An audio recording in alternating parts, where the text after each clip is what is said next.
A little kid comes home from camp. His parents say, "Hey, were you homesick? Did you miss us?" He says, "No." He said, "Well, did anybody get homesick?" And the kid says, "Yeah, well, the kids with dogs did." Don't you get it? Like, they missed their dogs. This is my dog.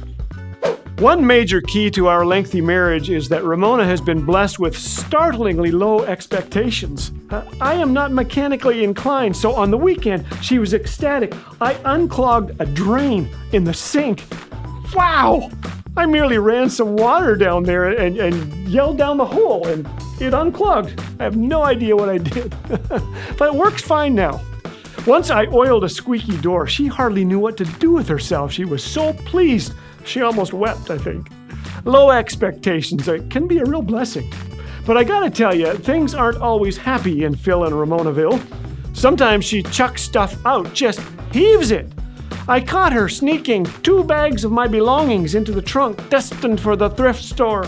Perfectly good stuff. I looked in there. There were cassette tapes. There were no 8-track tapes, but cassettes and pants that fit me nicely back in 8th grade. I tell you, things keep going like this and we're never going to be featured on that hoarder show. I was raised below the poverty line, so we kept stuff. If it was broke, we fixed it. And then I met my wife. Did I mention she chucks stuff? Let me be serious for a few seconds. I am so thankful for a wife who hasn't thrown away the wrong stuff.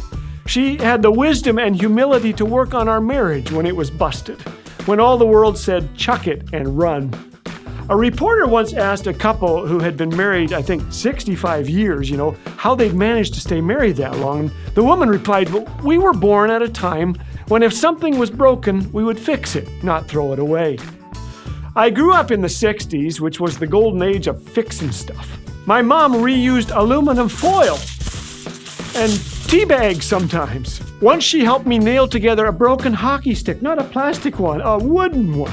She waxed floors so that they would last longer, hemmed my pants, darned my socks, made her own cards. Kid you not. Dad never dreamed of anyone else changing the oil in our car or of buying shoes when he could hobble over to the shoe repair shop. He taught me how to repair bicycle inner tubes, how to put them in a rain barrel and see where the bubbles were, what a carburetor did, and where to buy glue and string. I thought everyone was just as poor as we were, which would have made everyone astoundingly rich in my mind. You see, we had a garden, we had hand-me-down bicycles, a pond for catching frogs. We even grew our own veggies, crafted our own Christmas ornaments, made candles, and sold them door to door sometimes. We even made our own tie-dyed t-shirts one summer. Wow, I tell you, we were so cool that summer we didn't need air conditioning. Throwing things out meant there was more where that came from, and there simply wasn't. We lived that close to the edge.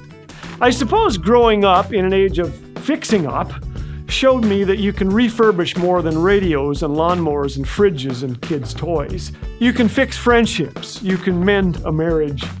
All this talk of the last century has made me a little bit nostalgic, and there's something I need to tell you about that. If you ever find yourself longing for days before we had electricity, but we sure had outhouses, remember something, the good old days weren't all that good. The writer of Ecclesiastes warned us to avoid groaning, "Why were the old days better than these?" For it is not wise to ask such questions. That's Ecclesiastes 7:10. But here's a wise question to ask, one that can help bring joy to life. What does God require of me today?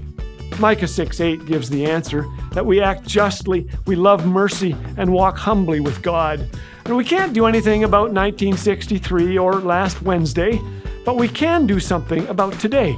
Certainly this includes binding up the broken, the fixing of friendships and mending of marriages. I guess I'll start by thanking Ramona for knowing what to throw out and what to hang on to. I'm glad she hung on to me, even if she is about to throw out this tie-dyed t-shirt that was best before 1974. Laughter is phenomenal medicine. Share it, like it, pass it on by subscribing to the button that you subscribe to.